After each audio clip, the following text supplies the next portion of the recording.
अरे भाई, कहां गई आहत भावनाएं। हनुमान जी को इस तरह से क्रेन पर लटकाकर मध्य प्रदेश के नए मुख्यमंत्री मोहन यादव का स्वागत किया जा रहा है। यहां पर किसी की भावनाएं आहत नहीं हो रही हैं।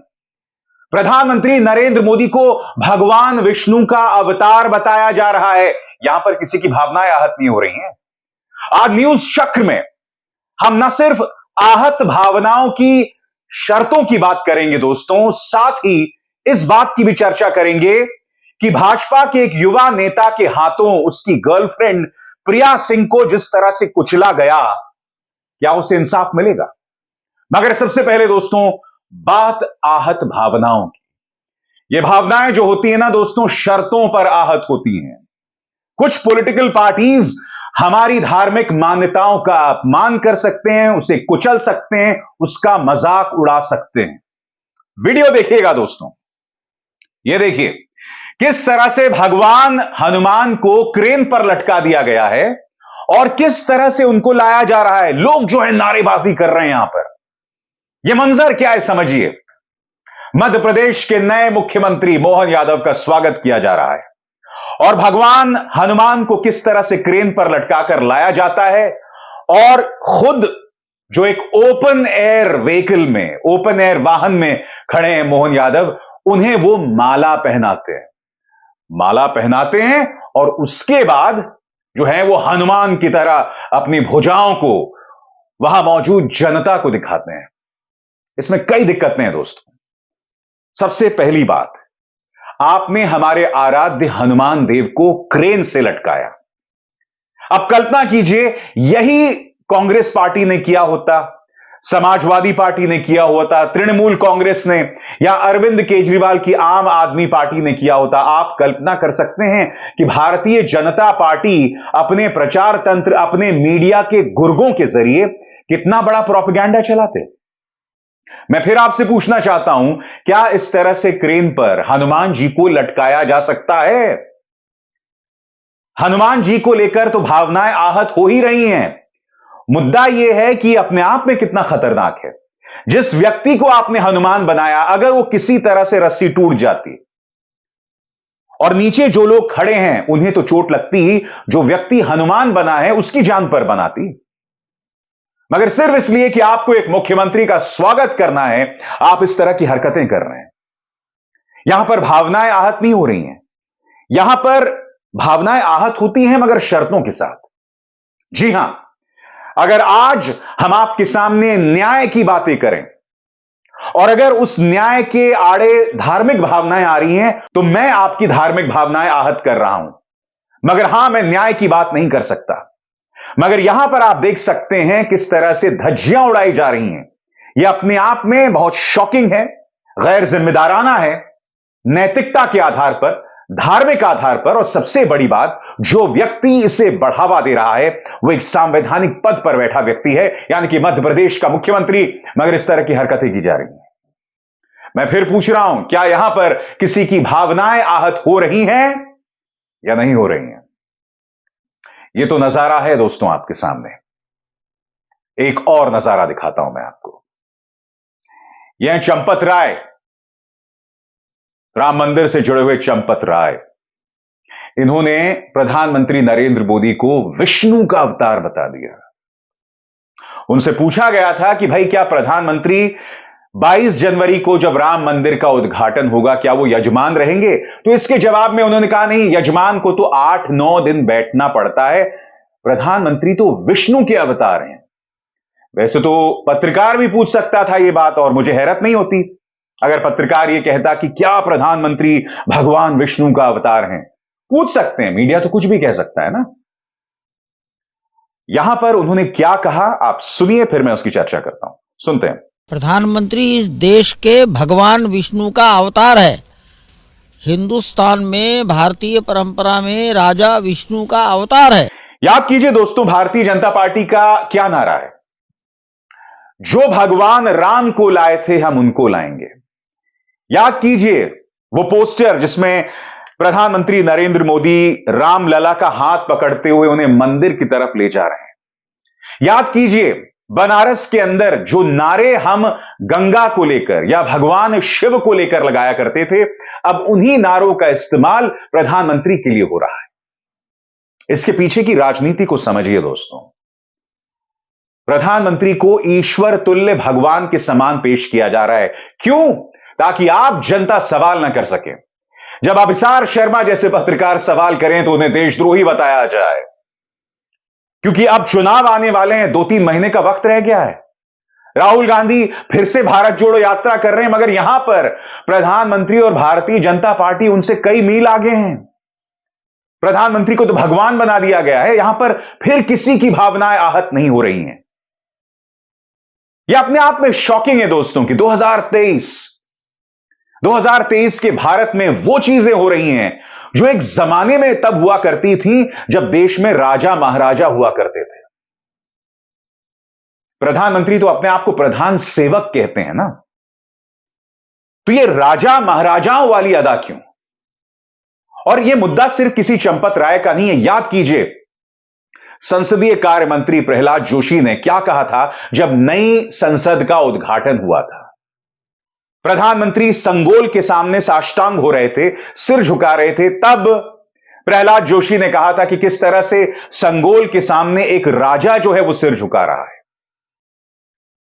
मैं फिर आपसे पूछना चाहता हूं, भारतीय जनता पार्टी के हाथ में एजेंसीज हैं, मीडिया है, सीक्रेट इलेक्टोरल बॉन्ड्स यानी गुप्त चुनावी चंदे का पैसा है, उसका 90 से 80% पैसा उसकी जेब में जाता है, और ऊपर से प्रधानमंत्री को भगवान के तौर पर पेश किया जाता है।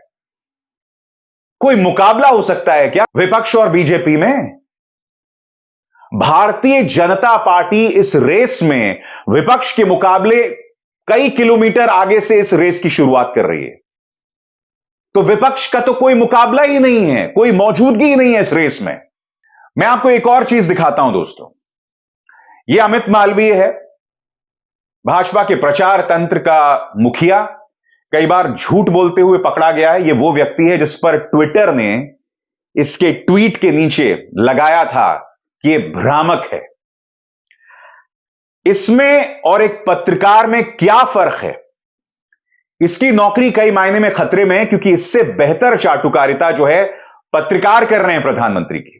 प्रधानमंत्री ने एक इंटरव्यू दिया। अमित मालवीय क्या कह रहा है? मोदी जी की गारंटी यानी नीति, नियत, नेतृत्व और ट्रैक रिकॉर्ड। यह अमित मालवीय का ट्वीट है जो उसने एक्स हैंडल पर किया है, जिसमें प्रधानमंत्री के इंटरव्यू का जिक्र किया जा रहा है। मगर उससे बेहतर चाटुकारिता एक ऐसी पत्रकार कर रही हैं जिन्होंने प्रधानमंत्री का इंटरव्यू किया था और उनसे सवाल किया था कि प्रधानमंत्री आप कौन सा टॉनिक पीते हैं। उनका ट्वीट देखिए। यानी कि भाजपा का कौन नेता है, अगर कुछ देर के लिए आप भूल जाएं कि यह मोहतरमा एक पत्रकार है तो आपको लगेगा कि यह भाजपा की कोई नेता है। यह देखिए, प्रधानमंत्री का साक्षात्कार, राम मंदिर, इंडिया गठबंधन, विधानसभा चुनाव में जीत से लेकर आर्टिकल 370 तक हर सवाल का जवाब। फर्क देखिए दोनों में। अमित मालवीय तुमसे बेहतर काम, वैसे भी तुम्हारे जैसे झूठे व्यक्ति की कोई जरूरत नहीं है भारतीय राजनीति में। देश बेहतर ही होगा, राजनीति साफ सुथरी होगी। इसीलिए मैंने कहा दोस्तों, विपक्ष का तो कोई मुकाबला ही नहीं है इस मैदान में, जहां पर मीडिया इस तरह से चाटुकारिता करता है प्रधानमंत्री की, और इन्हें बिल्कुल शर्म नहीं आती। क्योंकि मैं आपको याद दिलाना चाहूंगा कि ये मोहतरमा जिस चैनल में हुआ करती थी, उनके मालिक ने एक इंटरव्यू में कहा था कि भाई हम तो खुलेआम भाजपा का साथ दे रहे हैं। याद है कि नहीं आपको? फिर से सुनते हैं भारत 24 के मालिक ने क्या कहा था, सुनिए। ये क्या है कि हम किसी राजनीतिक दल के साथ नहीं हैं, किसी व्यक्ति के साथ नहीं है, खबरों के साथ हैं, जनता के साथ हैं। By and large we are fair and independent, but intelligent support to the popular ruling government. We don't feel shy in this. यहां पर कायदे से पत्रकारिता की भावनाएं आहत होनी चाहिए थी दोस्तों, वो तो बहुत दूर की बात। ये देखिए क्या हो रहा है। मीडिया नतमस्तक है। हमारी जो धार्मिक भावनाओं की नुमाइंदगी करते हैं, हमारे जो धार्मिक प्रतीकों का संरक्षण करते हैं, वो लोग हमारी धार्मिक भावनाओं का आहत कर रहे हैं। भाजपा इस तरह से श्री हनुमान का अपमान कर सकती है और कोई कुछ नहीं कहेगा इस पर। इस देश को मजाक बना दिया है आपने। जो धर्म के नाम पर सबसे ज्यादा राजनीति करते हैं वो मेरे हिंदू धर्म का लगातार अपमान कर रहे हैं, बार बार कर रहे हैं। क्यों? और फिर किसी की भावनाएं आहत नहीं होती। दोस्तों, आज न्यूज चक्र में मैं आपके सामने एक और अहम मुद्दा लेकर आया हूं। अश्वजीत गायकवाड़, एक रसूखदार बाप का बेटा, उसने अपनी गर्लफ्रेंड प्रिया सिंह के ऊपर एसयूवी चलवा दी। ये देखिए प्रिया सिंह की क्या हालत है, अस्पताल में इसकी क्या हालत है। इसने रौंदवा दिया, रोंगटे खड़े करने वाला घटनाक्रम। मगर इस अश्वजीत गायकवाड़ की एक और पहचान है जो मैं आपको बतलाना चाहता हूं। दोस्तों, सोशल मीडिया पर पोस्ट किए गए पोस्टर्स में अश्वजीत गायकवाड़ खुद को भाजपा का युवा मोर्चा ठाणे का अध्यक्ष भी बताता है। अश्वजीत के पिता एमएसआरडीसी के पहले नॉन आईएएस मैनेजिंग डायरेक्टर हैं। अश्वजीत के चाचा भाजपा से सांसद रहे हैं। अश्वजीत के पिता और चाचा के बारे में यह बताना बहुत जरूरी हो जाता है। भाजपा से जुड़ा है अश्वजीत गायकवाड़ का परिवार।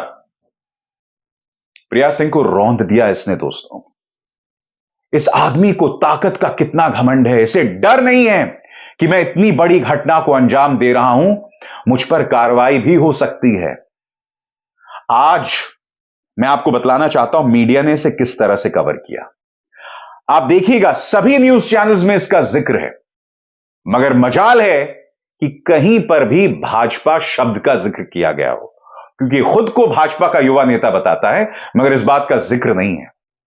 देखिए, क्राइम तक, आईएएस के बेटे को गर्लफ्रेंड ने बताया शादीशुदा, बॉयफ्रेंड ने कैसी की हैवानियत। पीटा काटा, कार से कुचला, इन्फ्लुएंसर ने बताई नौकरशाह के बेटे की हैवानियत। अरे भाई, चचा भाजपा के सांसद रहे हैं, खुद भाजपा का युवा नेता है, क्या हुआ? आगे देखिए, बेटा बन गया एनिमल, अब फिल्मी होना ही था। जी न्यूज को। फिर देखिए, ठाणे का एनिमल। सब जो है रणबीर कपूर की सफलता पर सवार होकर टीआरपी बटोरना चाहते हैं, मगर किसी की इतनी भी रीढ़ नहीं है कि वो बता सके कि अश्वजीत गायकवाड़ जो है भाजपा का युवा नेता है। कब गिरफ्तार होगा अधिकारी का बेटा? गर्लफ्रेंड को पहले पीटा, फिर गाड़ी से कुचला। अरे भाई बताओ तो सही, जिसने कुचला वो किस पार्टी से नाता रखता है? गर्लफ्रेंड को कार से रौंदने का क्या है? चिचू भाई का पूरा सच। होटल में गर्लफ्रेंड से हुई थी बहस, आईएएस के बेटे ने पीटा, कार से भी कुचला। आईएएस का हैवान बेटा प्रेमिका पर चढ़ाई कार। अधिकारी बेटे का बिगड़ैल बेटा टाइम्स नाउ, नव भारत पर, live and breaking news Republic पर, bureaucrat son mows down woman. IAS का बेटा तो एनिमल निकला, गर्लफ्रेंड को पीटा, एसयूवी से कुचला। अधिकारी के बेटे ने की बर्बरता, रिपब्लिक भारत। प्रिया के साथ आईएएस के बेटे ने यह क्या किया? बड़े बाप के बेटे ने अपनी गर्लफ्रेंड के साथ उस रात। सब लोग आईएएस का बेटा बता रहे हैं, किसी में इतनी सी हिम्मत नहीं है कि वो ये बता सके कि ये कौन है, किसका बेटा है। यह है आपका मीडिया। क्या लगता है आपको, ऐसे में प्रिया सिंह को इंसाफ मिलेगा? बताइए। एक और खबर आई थी दोस्तों, स्टील कारोबारी सज्जन जिंदल पर एक 30 साल की एक्ट्रेस ने बलात्कार का आरोप लगाया है। जब अदालत ने फरमान जारी किया तब जाकर मुंबई पुलिस ने बलात्कार के अंतर्गत केस दर्ज किया। सज्जन जिंदल वही शख्स हैं जिन्होंने प्रधानमंत्री नरेंद्र मोदी के बारे में कहा था कि 70 साल से कुछ नहीं हुआ, प्रधानमंत्री ने देश को 2 ट्रिलियन से 4 ट्रिलियन इकोनॉमी में बदल दिया। उन्होंने यह तक कह दिया था कि प्रधानमंत्री दिन में 15 घंटे काम करते हैं। अब जाहिर सी बात है, पुलिस भी डरेगी कुछ कार्रवाई करने से। मैं फिर आपसे पूछ रहा हूं, आप इस देश की जनता हैं, ये जो तमाम चीजें हो रही हैं इस देश में, क्या आपकी भावनाएं यहां आहत नहीं होती? क्या आपको दिख नहीं रहा है कि किस तरह से श्री हनुमान का अपमान हुआ?